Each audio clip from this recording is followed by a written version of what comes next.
Police যদি এরকম অন্যায়ভাবে মিথ্যা মামলা দেয় তাহলে পুলিশের বিরুদ্ধে আমরা আন্দোলন করতে বাধ্য হব। তখন হচ্ছে আইনশৃঙ্খলা পরিস্থিতির অবনতি হবে। প্রশাসন কয়েকদিন আগে একটা মিথ্যা মামলা দায়ের করেছে একটা বাদীকে জিম্মি করে। সেই অভিযোগ আমি ডিসি অফিসে দিয়েছি, রিটার্নিং অফিসার বরাবর দিয়েছি, আইজিপি বরাবর দিয়েছি এবং এসপি অফিস বরাবর দিয়েছি।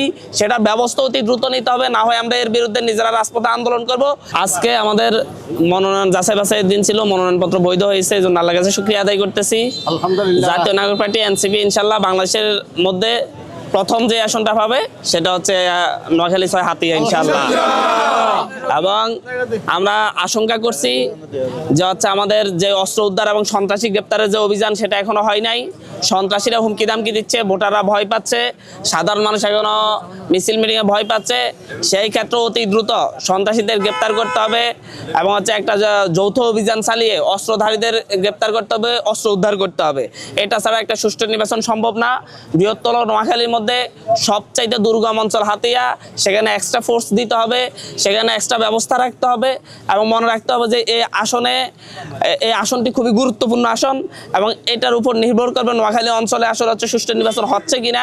সেটাই হাতিয়ার আসনের উপর ভিত্তি করে মূলত কথা বলা যাবে।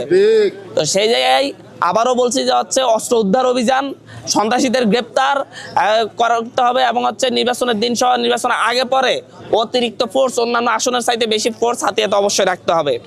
আর আমরা প্রশাসনের নিরপেক্ষতা নিয়ে প্রশ্ন তুলছি। প্রশাসন কয়েকদিন আগে একটা মিথ্যা মামলা দায়ের করেছে একটা বাদীকে জিম্মি করে। সেই অভিযোগ আমি ডিসি অফিসে দিয়েছি, রিটার্নিং অফিসার বরাবর দিয়েছি, আইজিপি বরাবর দিয়েছি এবং এসপি অফিস বরাবর দিয়েছি। সেটার ব্যবস্থা অতি দ্রুত নিতে হবে, না হয় আমরা এর বিরুদ্ধে নিজেরা রাজপথে আন্দোলন করব।